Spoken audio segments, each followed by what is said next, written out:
Hello, how you doing? Thank you for joining me on my website. I want to take a moment here and ask you a couple questions just to prime you for the ideas that I'm working with. One, I want to ask you, do you agree that the human brain is the most powerful supercomputer known to mankind? If you do agree with that, I want to ask you a question beyond that. It's, what's the operating system you have for that supercomputer?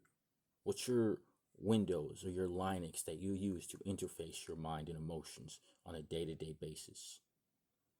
Have you ever taken the time to think of that possibility that that's something you could do? It's kind of like one of those things where you show people a scale when you it's like a scale like an apple, and it's like some people see the perfect apple, some people just see a red apple, some people just see the outline, and some people don't know they could see it all. There's different variations, but it's not like one you're born with it or you're not. I'm saying it can be grown and developed. Furthermore, what I'm saying is that these systems have already been created about 100 years ago, and they are in play. They're just in play for the imaginative, not for reality. I'm basically making the argument that about 100 years ago, a gentleman named Konstantin Stanislavski and derivatives of him created what are rudimentary operating systems for the human mind and emotions. I have data and evidence to support that, but I'm just going to lay it out simply like this. When we go to artists like metal workers, what do they work with? Metal.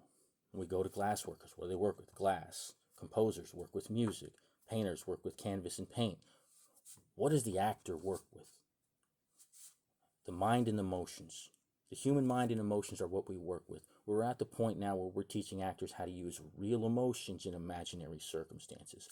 We're teaching them how to build and develop a real working human mindset for use on the stage in the imaginative.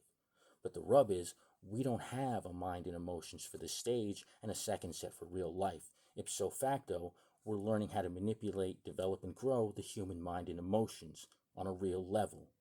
So, why aren't we teaching that to everyone else? Because when we taught reading literacy to people, it changed the world. When we taught math, numerical literacy to people, it changed the world. Why wouldn't it change the world if we systemically taught all human beings mental and emotional literacy? The tools and techniques that would teach them to grow and develop their mind, to make you stronger, to make you more robust, to make you think faster. Do you ever think you could think faster? You could speed up the processes in your mind? It's a supercomputer. Just to give you a little taste of how that's reality, it works in chunking, in mnemonics. It's called chunking. So it's like if you take little projects, or like, here's a better example. Have you ever worked at a job where you had a task you had to do, and the first time you did the task, you just fumbled all over the place, but about 3 months into doing that task, you weren't even paying attention, you just fell together?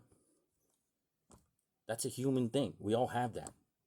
It's basically when you do something and you do it over and over and over again, your mind takes chunks of it and they just process it in a certain way, so it just becomes automatic. It's you thinking faster. So if you took that process and applied it directly to the way you think, why wouldn't it make you think faster? My cat's calling me. I gotta go. Thank you for your time, and I hope you have a great day.